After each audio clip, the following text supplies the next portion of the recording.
Welcome to Session 4, the Pre Patriarchal Era. And this will begin our guided tour through the Scriptures. A tour of God's revelation of His promise to mankind. And this era covers the first 11 chapters of the book of Genesis.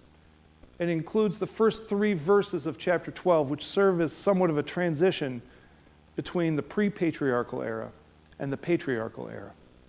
So this session will cover everything before Abraham, the first patriarch. And in this section, we'll focus on 3 familiar stories. And we're going to look at how they organize the rest of Scripture, how they set the agenda for everything that came afterwards. And these stories we're going to present as 3 different cycles, because they have a cycle of 3 common elements. We have a failure, a mistake of some sort, we have a punishment, and we have a blessing, though not always in that order. And the first of these cycles is the fall. Genesis 3 describes the fall of mankind, the result of Adam's disobedience. When Adam sinned, he inaugurated sin into the race of humanity. Genesis 3:15, however, is a remarkable passage, a passage that serves as the organizing principle for the rest of Scripture. I will put enmity between you and the woman, and between your offspring and hers. He will crush your head, and you will strike his heel. This is a word of blessing. And interestingly, God pronounces this word of blessing before he even pronounces the curse. I think that's remarkable, that after Adam sinned, God immediately moved to bless his people, and then he pronounced judgment on them. This passage declares that someday God will send a deliverer, to undo all the damage that Adam had just done.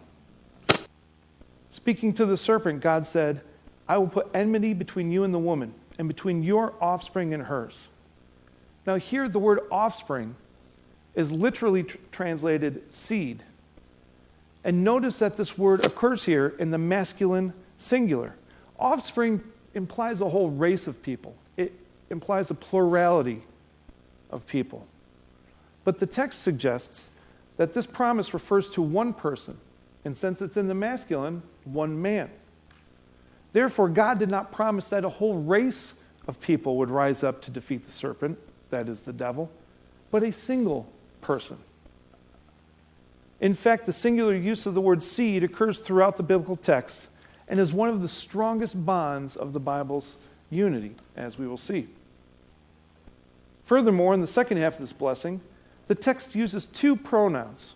And I know whenever you start talking about grammar and pronouns, people's eyes glaze over. This is actually incredibly important. One of these pronouns is in the second person singular, you or your, and its antecedent, the noun that it refers back to, is the serpent. The other pronoun is actually in the third person singular, he. The funny thing is, this pronoun has no antecedent in the Genesis 3 text. Instead of referring back to someone in the story of Genesis 3, it actually refers forward. It refers to a character not yet introduced into the text of the Scripture. Genesis 3:15 is not just a promise. It is the promise, capital P, the singular aim of the protagonist of the story, namely God himself, throughout the entire Bible. This blessing is followed by declarations of punishment upon man and woman. Man will have to work for his food. Women will have pain in childbirth, among others. But the 2 major consequences is the separation from God and death. So in this episode, we see the cycle unfold as a failure, a blessing, and a punishment. If I can transplant a biblical description used elsewhere to summarize God's promise, Genesis 3:15 promises that I will be your God. The Lord will be your God. The second cycle in the first half of Genesis is the flood. Genesis 6-9 tells us the story of Noah and the flood, a story that's familiar to most people. The failure comes at the beginning of chapter 6 when God has had his fill with the wickedness of the entire world.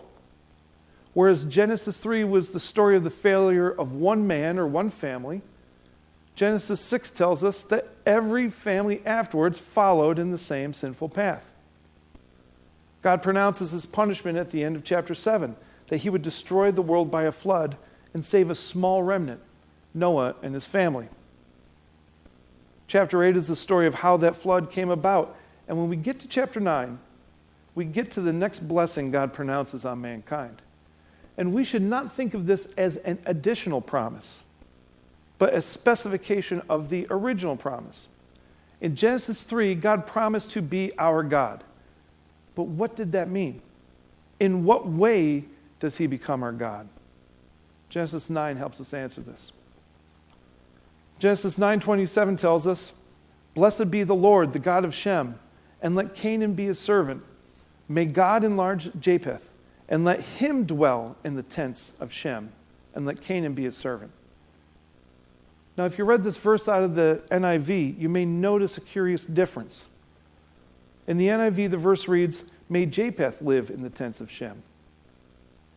The original Hebrew does not specify Japheth. It uses pronouns. I read this from the ESV, and the ESV kept the pronoun him in there in verse 27. The NIV thought they would help us out by expressing the antecedent to the pronoun. Unfortunately, they did not get this right. Walter Kaiser makes a compelling argument to consider God the subject of the promise to dwell, and not Japheth. You can find that in page 46. Why does this matter? Unfortunately, the NIV obscures the development of the promise plan. Genesis 9:27 claims that God himself will one day dwell in the tents of Shem. In other words, that God will dwell in the midst of his people.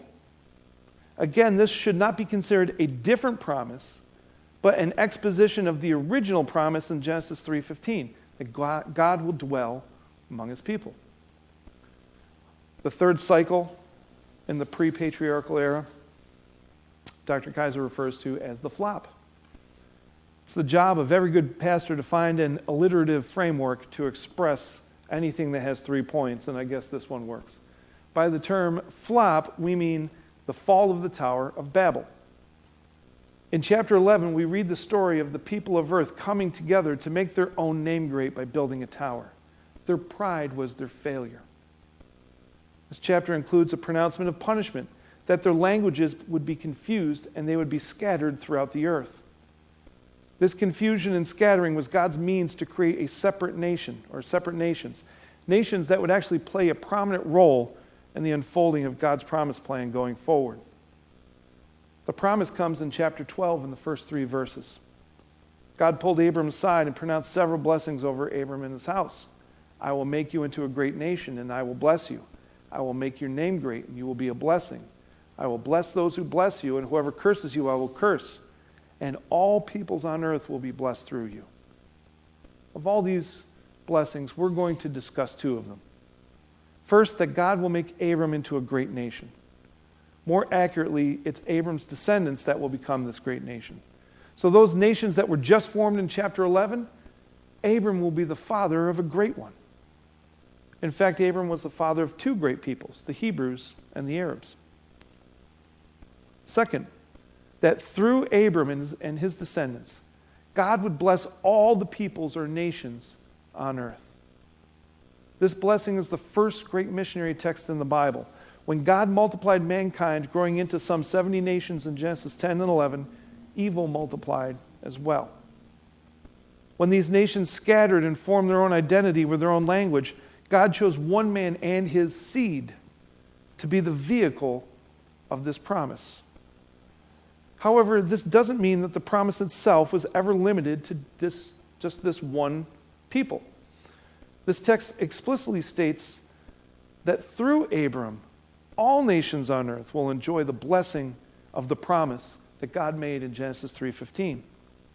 Now, if one holds to a dispensational framework, then one would interpret this to be a prediction, not so much a promise. You guys understand the difference between prediction and promise. I can predict that my son will get a PlayStation for Christmas. That's much different than saying that I promise my son a PlayStation for Christmas. Dispensationalists see that this promise was put on hold and would be fulfilled only when Christ came. That the Old Testament is the story of Israel, and the promise would not move beyond Israel until after Christ. As we'll see as we work through the Old Testament, that this may not be the best way to understand this. I remember my first year as a teacher. I had a group of 7th grade students in my classroom, 25 pretty noisy, pretty rowdy kids. And in the front to my right was this quiet girl.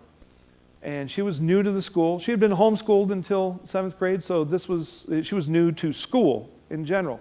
And I thought I would try and help her out. Whenever I had any quizzes or tests I needed passed back, I would give it to Linnea, and she would pass it back. And there were 2 purposes for that. Number one, I trusted her. I trusted her to not look at people's scores. I trusted her to not tell other people what they got on quizzes and tests or make fun of people. And secondly, I thought it was a convenient way for Linnea to connect with some of her classmates, to put names to faces and come in contact with people she might not normally come in contact with. But imagine this. Imagine I give Linnea a stack of tests, and she turns to me and says, "Oh, thank you, Mr. Cuthbert. This will be interesting reading." And she puts it in her bag and takes it home with her. No, that's not why I gave her the quizzes or tests. I gave her that stack of papers so that through Linnea, everyone would receive their grades, right? So while my relationship with this one girl may be described as special, it was certainly not exclusive in the fact that I did not design her to take these papers home. And as we'll read through Scripture, we'll get the sense that God treated Israel the same way, that God definitely has a special relationship with Israel, but that was never construed to be exclusive. In summary, these 3 cycles present the basic building blocks to one of the most commonly repeated refrains throughout Scripture. I will be your God, you will be my people, and I will dwell in the midst of you. This is known as the Tripartite Formula, and it is found in one form or another in over 125 different verses throughout all of Scripture. It is a thread that binds together each of the books of Scripture. And as we progress through this guided tour, this is the thread that we will see, along with a cluster of biblical phrases associated with it, that unites the biblical message. Thank you.